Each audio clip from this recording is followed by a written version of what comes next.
चुके हैं। दौलत, क्या अपडेट है देवली उनियारा से? बिल्कुल, आपको बता दूं 15 राउंड की मतगणना पूरी हो चुकी है। 20 राउंड में से 15 राउंड के बाद 39,962 करीब 40,000 वोटों से बीजेपी के राजेंद्र गुर्जर आगे हैं। नरेश मीणा जो निर्दलीय प्रत्याशी है वो दूसरे नंबर पर 42,570 वोट लेकर के दूसरे नंबर पर हैं।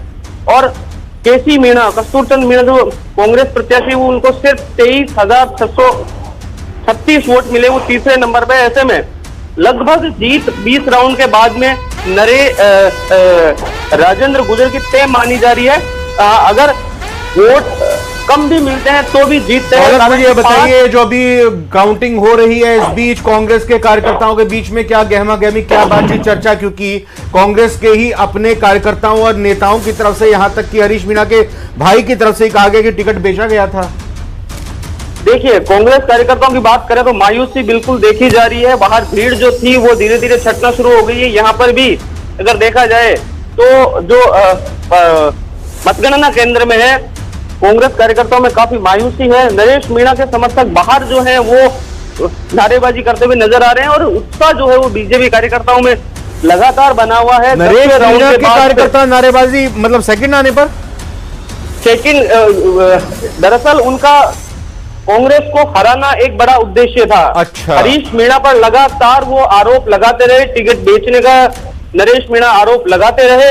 हालांकि जीत उनको नहीं मिली। ये खास तस्वीर होगी, खास तस्वीर तो जरूर कैमरे में रिकॉर्ड की होगी क्योंकि ये दिखानी भी पहली बार पहली बार देवली उनियारा सीट पर कोई निर्दलीय प्रत्याशी दूसरे नंबर पर आया है। अभी तक इतिहास में अगर देवली उनियारा की सीट की बात करें तो परिसीमन के बाद में 3 चुनाव हुए। बीजेपी कांग्रेस के अलावा कोई भी प्रत्याशी दूर दूर तक नजदीक नहीं रहा। ऐसे में नरेश मीणा की मौजूदगी लगातार जिस तरह से चुनाव में देखी गई और मतदान के दिन हालांकि थप्पड़ कांड और समरावता कांड हुआ, उसके बाद में सीट पर निगाह लगातार बनी हुई थी। ऐसे में 15 राउंड के बाद नरेश मीणा को जिस तरह से 42,570 वोट मिले हैं, उसके मुकाबले कांग्रेस को सिर्फ 23,636 वोट मिले। दोनों को मिलाकर भी जो अगर बात करें तो बीजेपी आगे है। ऐसे में बीजेपी की जीत है वो लगभग तय है। लगातार पूरी सरकार देवली उनियारा में लगी रही।